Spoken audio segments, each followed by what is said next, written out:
Have you ever felt trapped in that relentless pursuit? You know, the one where you're constantly chasing the next big goal, the next milestone, always telling yourself, true happiness. Oh, that's just around the corner, right after I achieve this one thing. Yeah. And then you hit it. You reach that summit, you cross that finish line, and correct. Well, something still feels a little hollow, a little elusive. What if that simple joy we crave isn't some grand prize waiting at the finish line, but something we can actually experience every single day, in every single step? It's a powerful realization, isn't it? That feeling of always striving, yet rarely arriving at true contentment. So many of us are conditioned, I think, to see the destination as the sole source of reward, like it's this fixed point out there. Absolutely, and that's precisely what we're diving into today. This deep dive is all about redefining what success and well-being truly mean. Shifting our focus from that rigid, often stressful outcome to the rich, unfolding process of living. We're going to uncover how finding joy in the journey, at every single step, can profoundly enrich your life, build incredible resilience, and genuinely reduce stress. Let's really unpack this. It seems like a common human tendency, doesn't it? To fixate entirely on the outcome. We spot a goal, we lock onto it, and everything else often just fades into the background.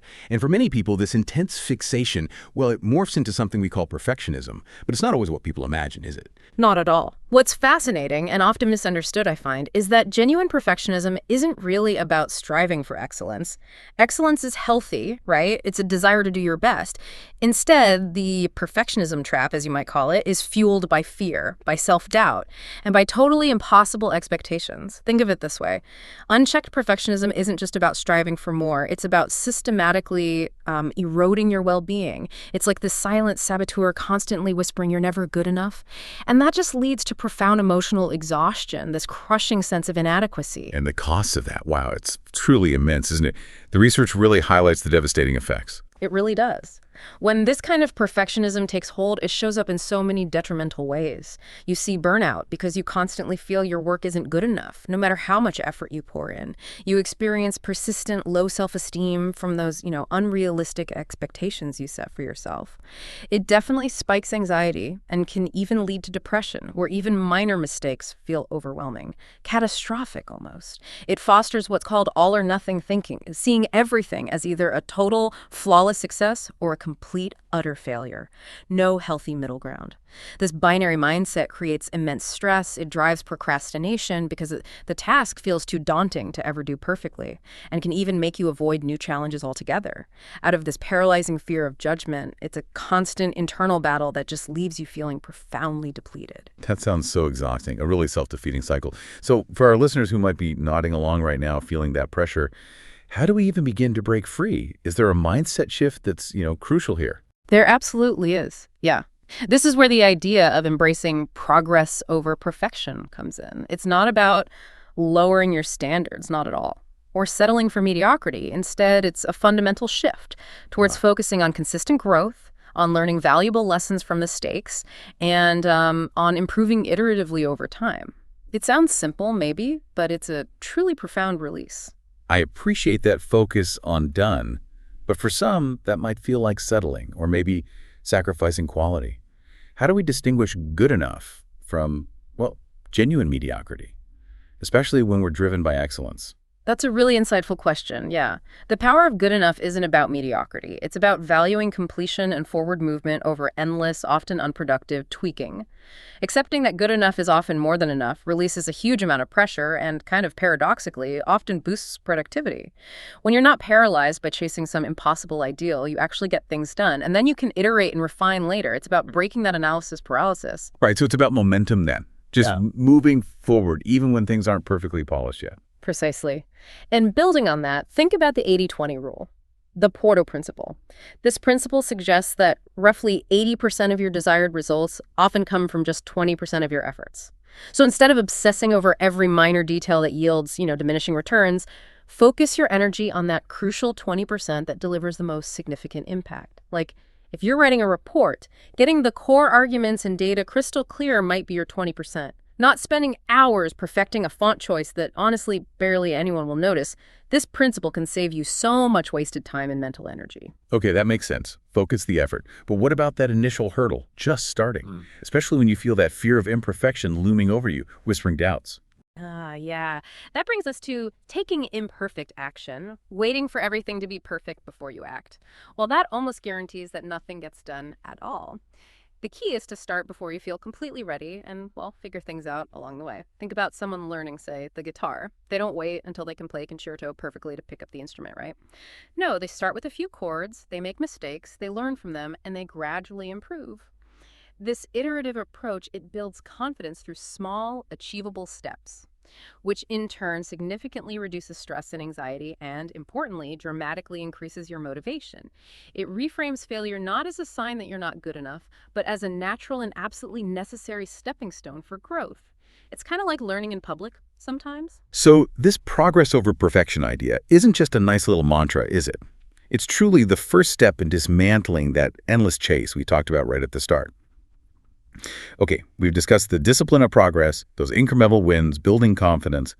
But what about those moments when the process itself becomes utterly captivating, almost effortless? When you're so completely absorbed, the world outside just melts away. That's what many call being in the zone, or more formally, flow. How do we tap into that optimal experience? Right, flow. What's truly fascinating here, based on the research, is how universal this experience actually is, even if we don't always use the term flow. It was coined by the Hungarian-American psychologist Mihaly Csikszentmihalyi, and he defines flow as a mental state of full immersion, in energized focus, complete involvement, and profound enjoyment in the process of an activity. It's characterized by total absorption in what you're doing, and a resulting transformation in your sense of time. Hours can genuinely feel like minutes or even disappear entirely. That's a great image. I've definitely felt that sometimes. It makes so much sense that he first observed it watching artists, right? Particularly painters. People who would get so lost in their work they'd forget basic needs like food or water.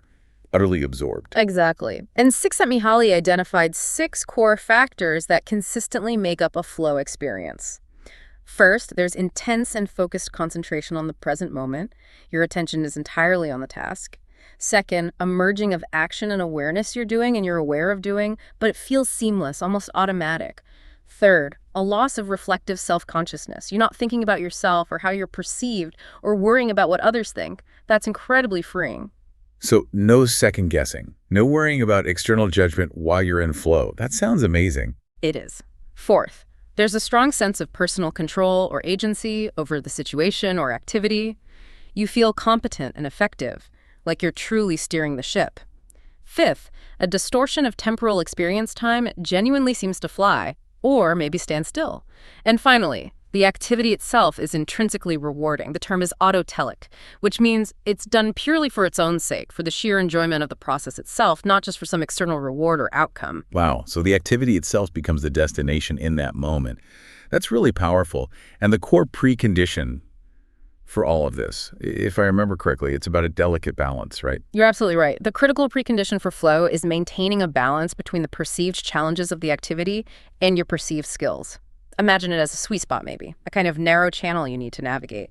If the challenges are too easy for your skills, you feel apathy or boredom. Just meh. If your skills significantly exceed the challenges, it's just plain boredom, no engagement. But if the challenges are way too high for your current skills, you'll feel anxiety and frustration, overwhelmed. Okay, so it's not about being overwhelmed or underwhelmed either. It's about that perfect, engaging push, like learning a new piece of music that's just a little bit beyond your current ability, but not so much that it feels impossible. Precisely. That's a great analogy. And Csikszentmihalyi's advice is clear. If challenges are too low, you get back to flow by increasing them. Seek a harder task. If challenges are too great, you return to flow by learning new skills or maybe breaking the challenge into smaller, more manageable parts. It's this dynamic equilibrium, really, that encourages continuous growth. It propels you forward without causing burnout. And this isn't just for, extreme athletes or world-class musicians, is it? This concept of flow, it seems like it applies to so many aspects of everyday life. Work, education, hobbies. That's what's truly transformative about understanding flow. Yes. In the workplace, for example, creating environments with clear goals, immediate feedback, and that balance between opportunity and capacity, that can lead to increased employee happiness, achievement, productivity, innovation, even development.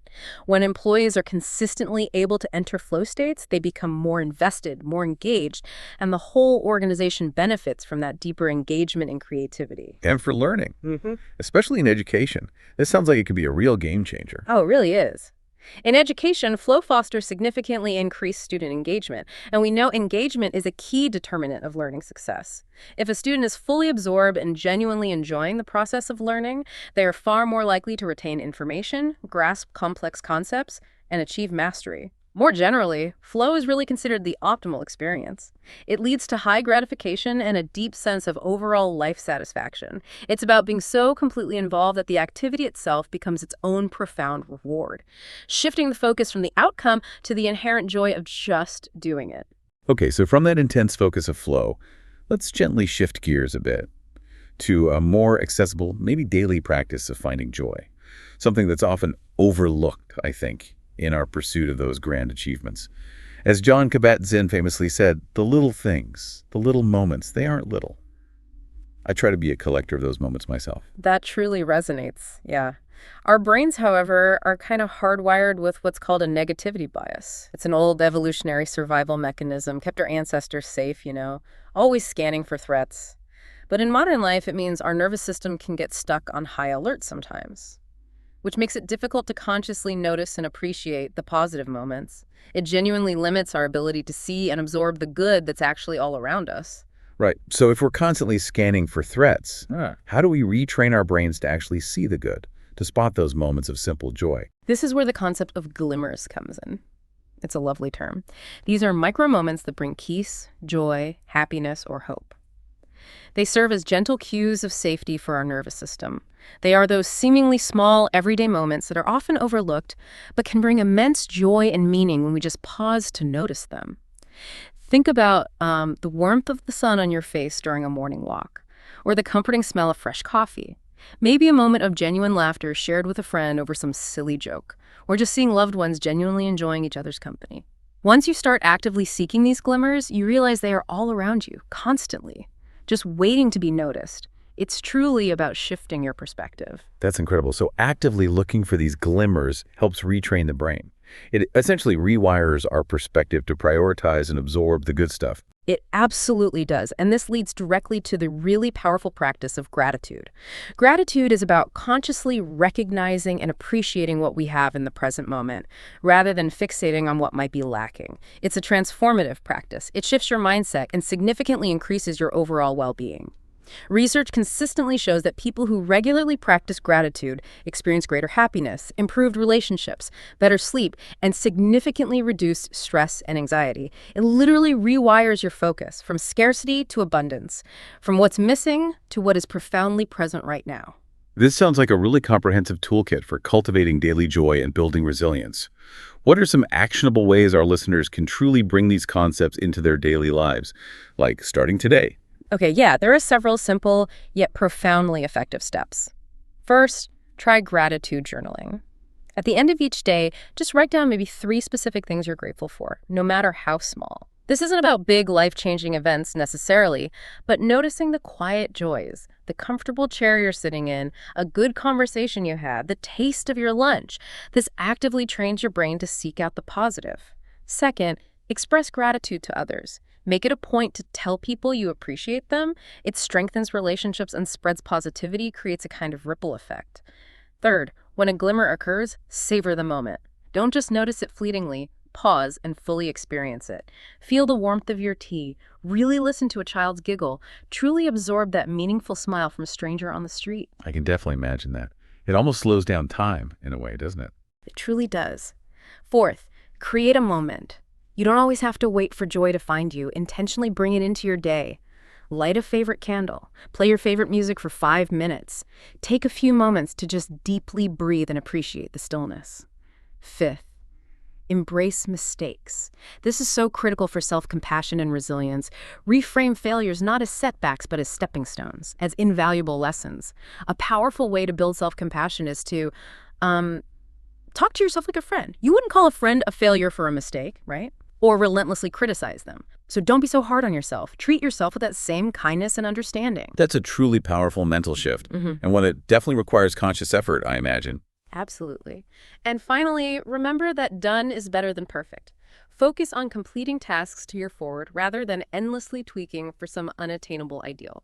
And share your precious moments with others. This not only enhances your own experience of joy, but it spreads that positive energy, creates a kind of virtuous cycle.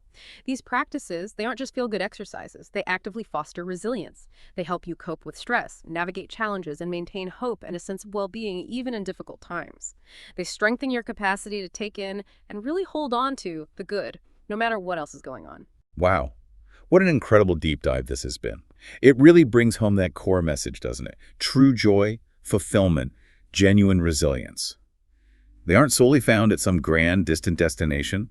Instead, they're cultivated by fully engaging with, appreciating, and learning from every single step of the journey itself. By consciously shifting from that trap of perfectionism to embracing the power of progress, by intentionally finding those optimal states of flow where we're completely absorbed, and by recognizing those daily glimmers and consistently practicing gratitude, you really can transform your entire experience of life. It's about building a richer, more meaningful existence, one step, one moment at a time. The destination is important, sure, but the path truly defines us and offers these boundless opportunities for discovery. So as you go about your day, maybe consider this. What if the destination isn't the endpoint, but merely a significant landmark along an infinitely rewarding path of continuous growth and discovery? What precious moment will you seek out or create today? We hope you found these insights as valuable as we did. Until next time, keep diving deep.